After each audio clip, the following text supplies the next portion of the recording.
Bom dia a todos, sejam muito bem-vindos. Àqueles que não verão esse estudo agora, também que Deus proteja todos nós, que os mentores, esses pacienciosos e misericordiosos amigos estejam presentes conosco, para que a gente seja intuída e para que a gente seja amparados, né?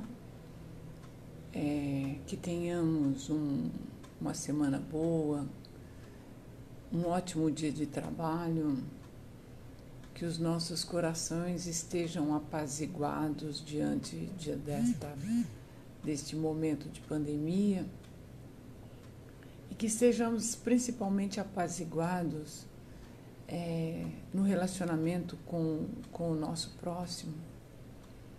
Que Jesus nos proteja, nos ampare e nos torne pessoas melhores. É por isso que estamos aqui, né? Tentando estudar, tentando aprender, tentando dar mais alguns passos. Eu queria hoje explicar de onde nasceu esta ideia e este projeto meu deste livro. Este livro, Estude e Viva, ele foi psicografado pelo Francisco Cândido Xavier e pelo Valdo Vieira. E são dos espíritos Emmanuel e André Luiz. Nada mais, nada menos do que André Luiz e Emmanuel juntos em um livro. E o livro é realmente, no mínimo, interessante. Por quê? Porque ele foi extraído de 40 reuniões mediúnicas, doutrinárias, né? De pessoas como nós, de pessoas que desejam, como nós, adquirir conhecimentos. Então,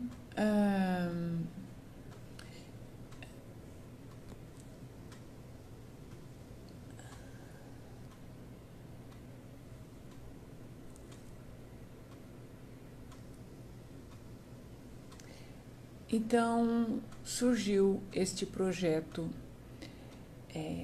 do Estude Viva. Por quê? Porque eu tenho convivido com pessoas, tenho estado com pessoas que não são estudiosos do Espiritismo, que são pessoas que são colegas, amigos, companheiros, que admiram a doutrina espírita, que se dizem, às vezes quando você pergunta, ele diz assim, bom dia. Às vezes ele diz assim, eu gosto muito da doutrina espírita. Ele tem resposta sempre assim, já li alguns livros, gostaria de ter tempo para estudar mais, vou sempre a palestras, né? Mas não são pessoas que já adquiriram o hábito do estudo, né?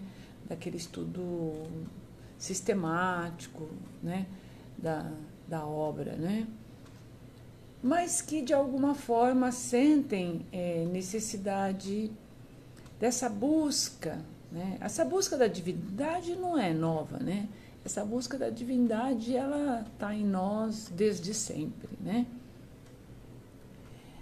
Basta ver que, se você for pensar antes de Jesus, você vê aí que tem sempre um missionário, alguém falando para todos a respeito da divindade, né? A gente pode, em alguns livros lá, citar lá os compiladores do Vedas, Forri, Confúcio, Hermes, Pitágoras, Gautama. Então, todos esses homens, esses mestres da antiguidade, né? Eles tinham muitas palavras, muitos ensinamentos que poderiam ser resumidos em um só. Amai-vos uns aos outros. Quer dizer, essa necessidade, essa busca da divindade nossa é antiga. Então, conversando com essas pessoas, tendo contato com elas, Eliana, você é espírita, que centro você frequenta? Eu já fui lá nesse centro uma vez. Então, me surgiu a vontade, o desejo de promover um estudo em que abrangesse principalmente temas da obra básica, né?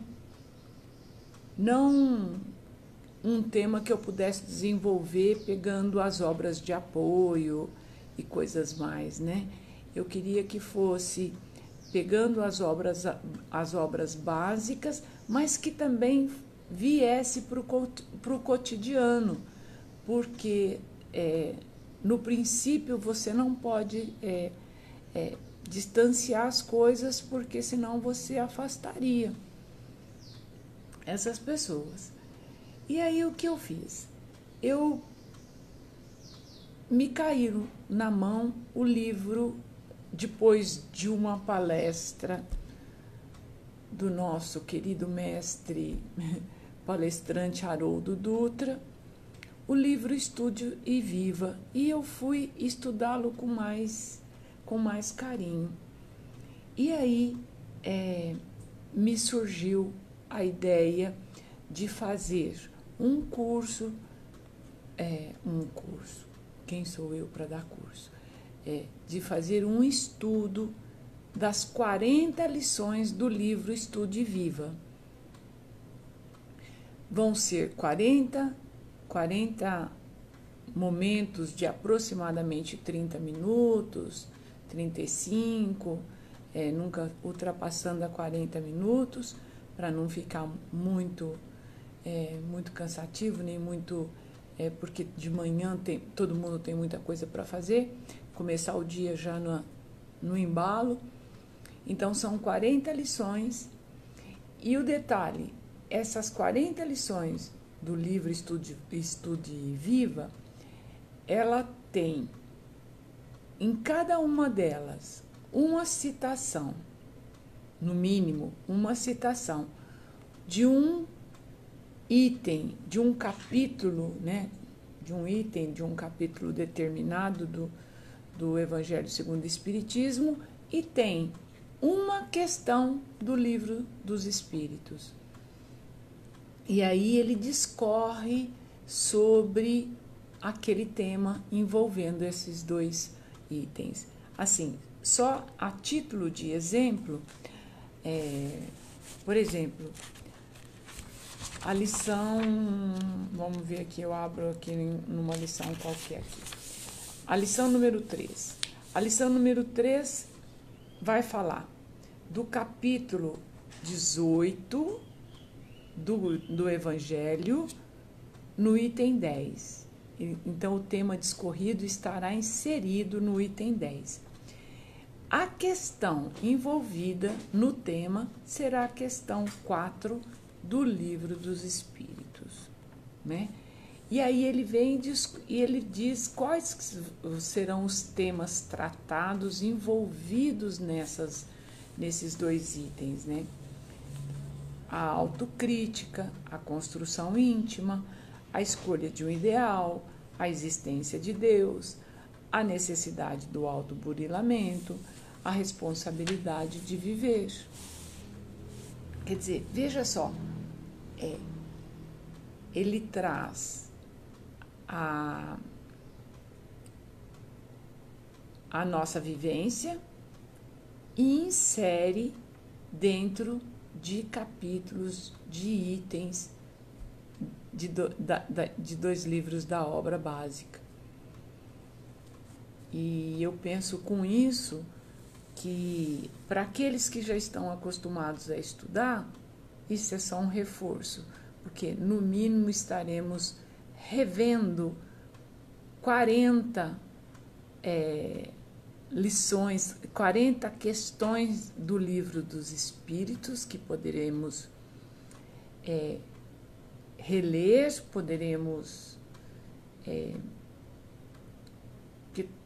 podemos, todas as vezes que nós lemos, pela segunda, terceira, quarta, quinta vez, o Livro dos Espíritos, sempre nos brotam algo a mais em termos de entendimento, né? Ele realmente ele não foi um livro fechado, ele foi um livro que deixou para a gente se expandir.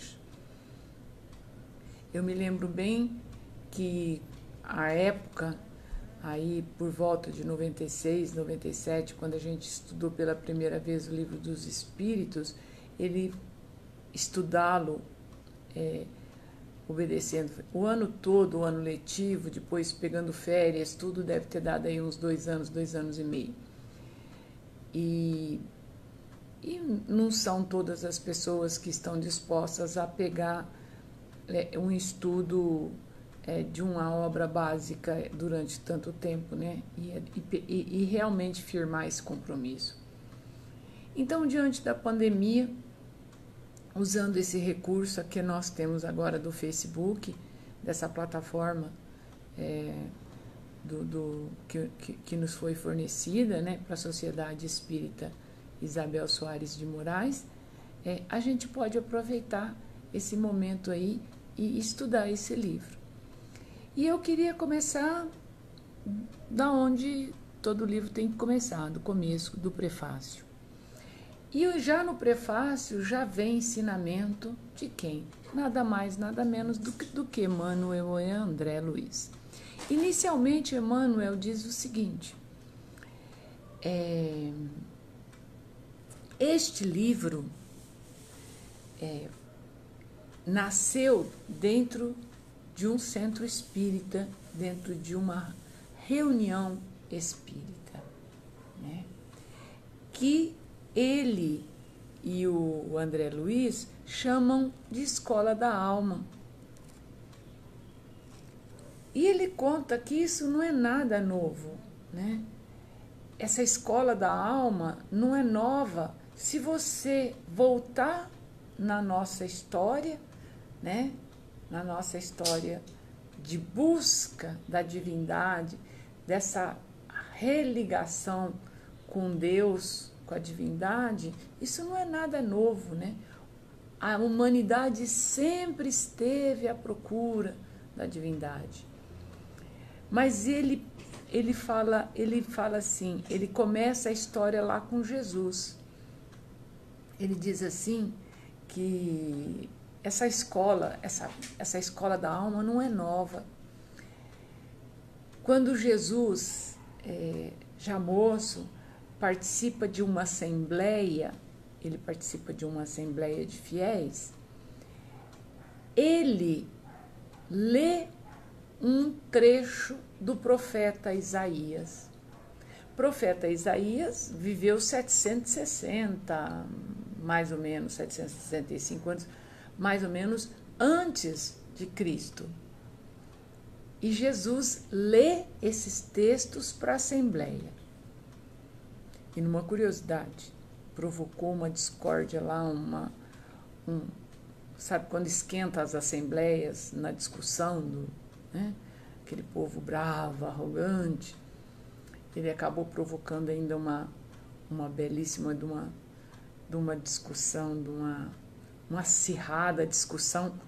Conta o Lucas no evangelho dele, que quando ele leu esse texto, quer dizer, então Jesus já participava das assembleias lendo trecho de Isaías. E ele vem depois dizendo, Jesus ensinou que jeito? Jesus falou, né? Jesus não escreveu nada, ele falava, ele se reunia em praças, nas casas das pessoas. E aí o Emmanuel relembra aquela passagem de Jesus, quando ele passa pela casa da Maria e da Marta, e que a Maria reclama que a Marta está sentada ouvindo Jesus e ela trabalhando, tirando poeira, lavando prato, limpando casa, lavando roupa, aquelas coisas que dona de casa faz. E ela fala para Jesus, inclusive ela reclama para Jesus que a Marta não estaria ajudando ela e que ela tinha que fazer tudo sozinha, né? Aí Jesus, né, muito passivamente, muito complacente, disse para ela, olha, Maria, Marta escolheu o que vai ficar para sempre, né? Ela fez a escolha correta, né?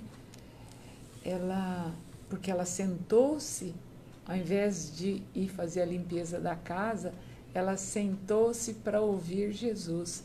E Jesus diz, ela escolheu o que ninguém lhe tirará. No que eu particularmente, se tivesse que escolher também, iria escolher se ficar sentada ouvindo Jesus. Eu não ia limpar a casa não, porque nem hoje eu não gosto de fazer isso. A gente faz porque não tem, né? Não tem outra solução, senão a poeira acumula. Mas que estudar e ler muito melhor, ouvir uma palestra, essas palestras tão maravilhosas que tem na internet, que tem no YouTube, de homens que poderíamos até dizer que quase são missionários, né? Tamanha a beleza e o ensinamento das palestras dele, né? Não vamos enumerar aqui que poderemos esquecer e podemos diminuir alguns, mas tem palestras maravilhosas.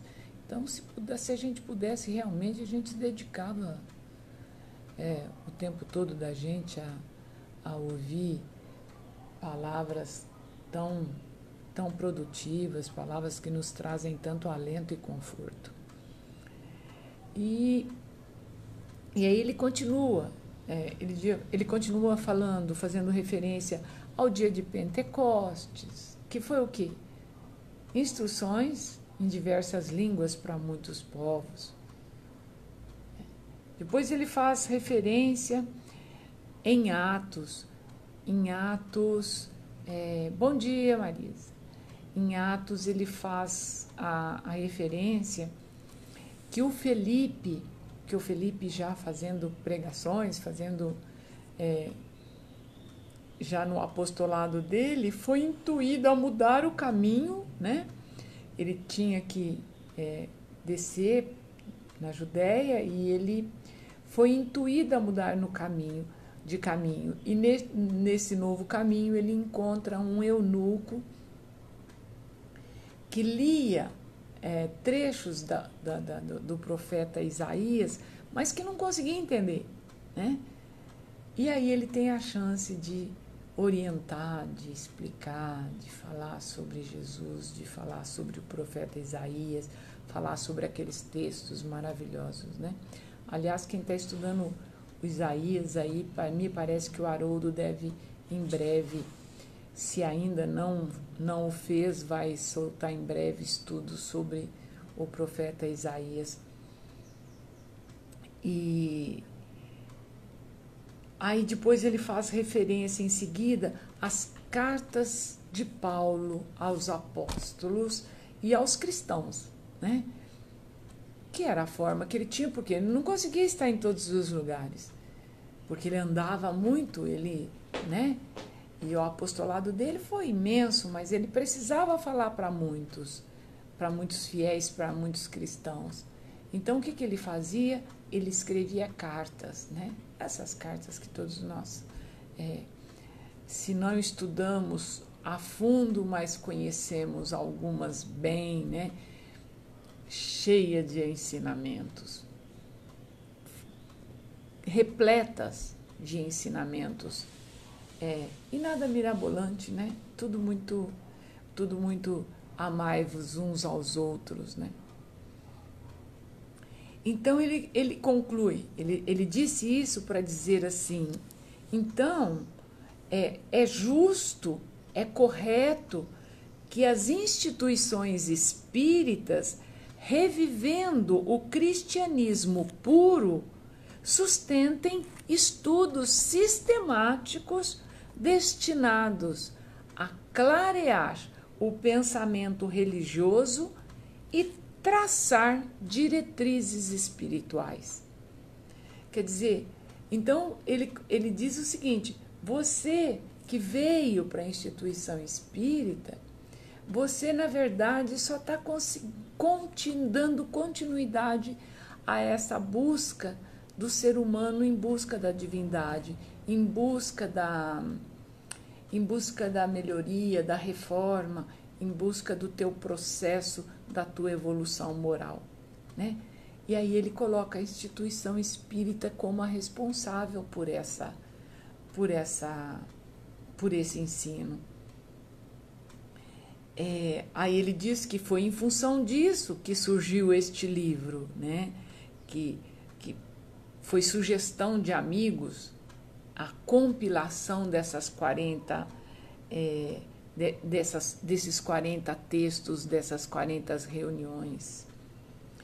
E ele diz assim, que o assunto tratado aqui não fecha nenhuma questão, né? Quem quiser comentar, partilhar, acrescentar, não está fechado o assunto. Ele está dizendo que é só uma semente, né? Porque ele afirma, né? O apóstolo Pedro verifica, está escrito lá no apóstolo, que o apóstolo Pedro teria dito que nenhum conceito da Escritura é de interpretação particular. Quer dizer, a minha interpretação, a sua interpretação, não são únicas, nem são as completas, né? Precisamos de ajuda para complementar isto. Por isso assistimos outras palestras, participamos de outros grupos, vamos em outros estudos, né? Para complementar isso, porque o assunto não está fechado. Porque ele diz: conhecereis a verdade, e a verdade vos fará livres. Percebe? Então, quando eu pensei nesse livro, esse livro é tão semente, é tão seta, né?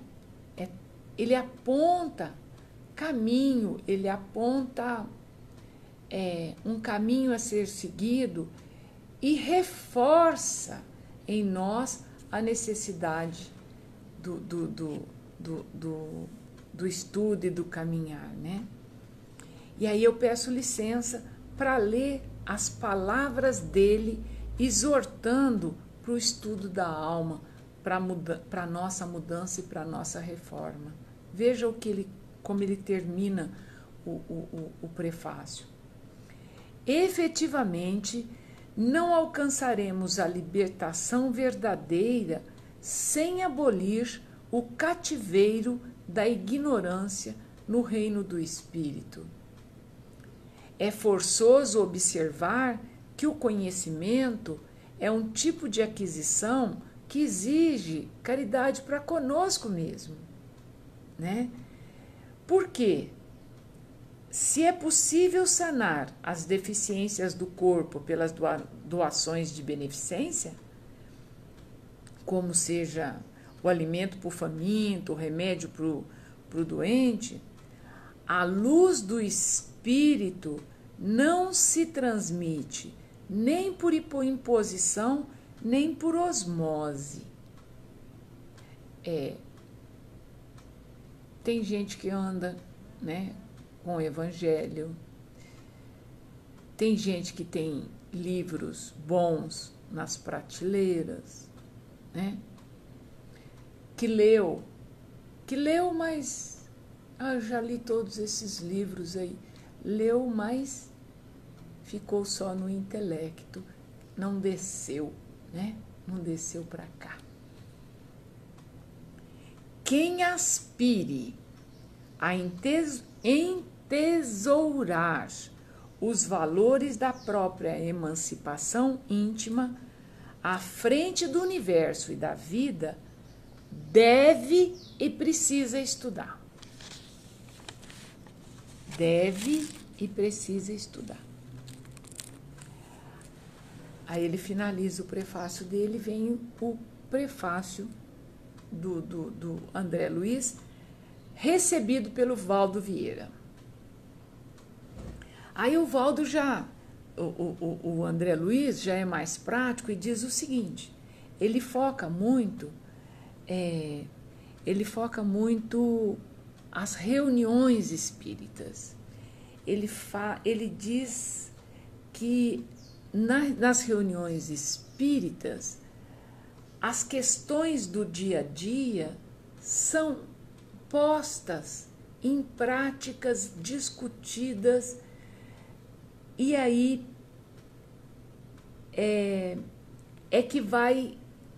que você vai começar a entender como é que o estudo como é que a escola é prática, né? Nós temos a escola da alma como a escola prática. E ele diz assim, olha, você tem necessidade da escola, do primário, do ginásio, da universidade, tudo isso acende o nosso intelecto. E é bom, e é muito bom que nós tenhamos a chance de escolas cada vez melhores. Mas nós não podemos perder de vista a escola da alma, né? Porque a escola da alma, ele define inclusive como as reuniões espíritas. Ele diz assim, ele define, o André Luiz, essas reuniões, esses grupos, essas palestras, não como um culto de crença embalsamada de legendas tradicionalistas. Ou seja, não adianta ir numa reunião espírita, ir numa palestra e ficar rezando, repetindo a reza, né? Ele diz que nós precisamos conversar, que nós precisamos mexer, nós precisamos colocar o dia a dia, nós precisamos trabalhar esses ensinamentos. Escola da alma é isso.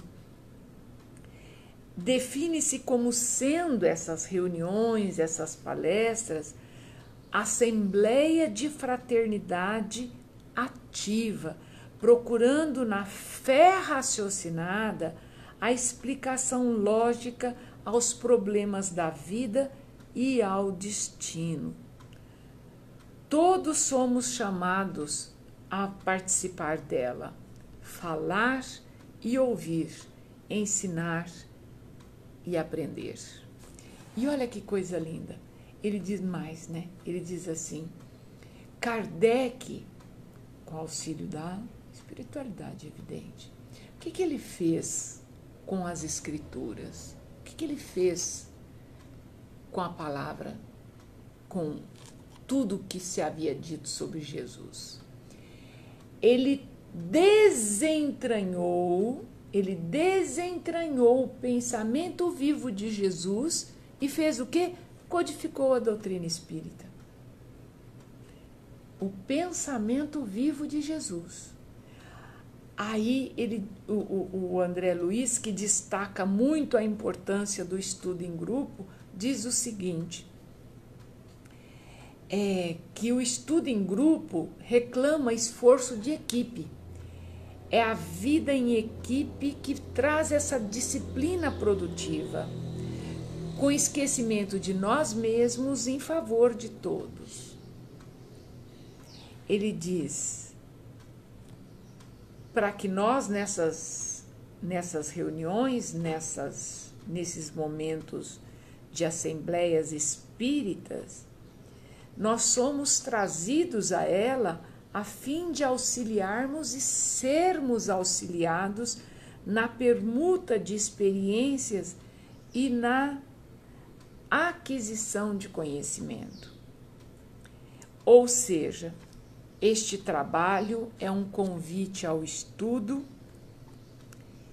e o estudo na escola da alma é estudar para aprender, aprender para trabalhar. E trabalhar para quê? Para servir cada vez mais.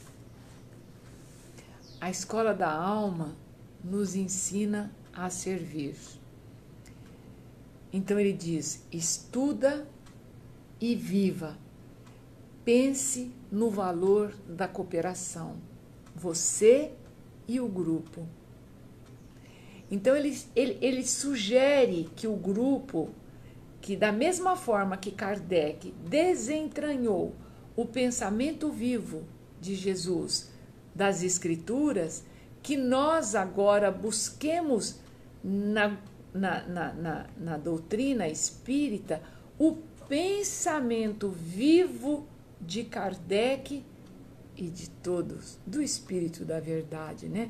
Que a gente vá lá buscar esse pensamento vivo e trazer para dentro de nós, no nosso caminho da evolução.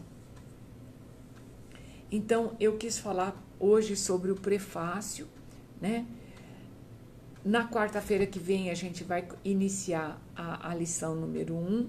A lição número 1 vai tratar da questão 117 do Livro dos Espíritos e vai tratar do capítulo 10 do Evangelho segundo o Espiritismo. É o item 2.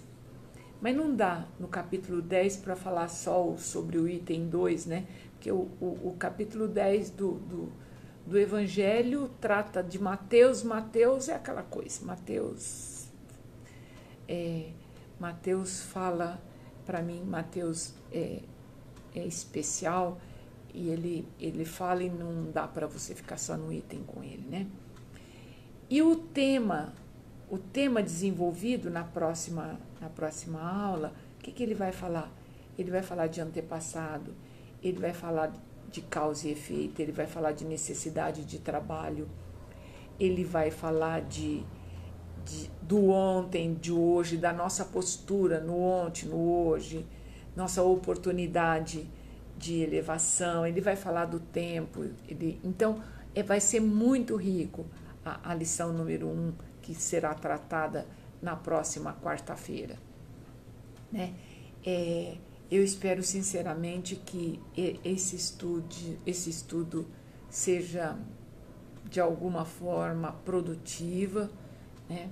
Que seja uma semente, que ele seja um bálsamo e que a gente possa fazer dele um momento de oração também, um momento em que a gente volta o nosso pensamento para a espiritualidade maior, para que a gente inicie o dia já com essa vibração superior, que a gente inicie o dia pensando na nossa vida verdadeira, que é a vida espiritual. Por isso eu termino aqui, para não me prolongar mais, contando com a presença de todos na quarta-feira que vem, contando com a presença, inclusive, daqueles que não estiveram aqui às 7 horas da manhã, mas que vão ver esse vídeo em outro momento, e desde já agradecendo infinitamente pela oportunidade do trabalho, agradecendo infinitamente ao Centro Espírita Isabel Soares, que nos dá a chance de estudo, agradecendo infinitamente a Jesus, nosso Pai, por esse sentimento e essas intuições e essa vontade de estudar.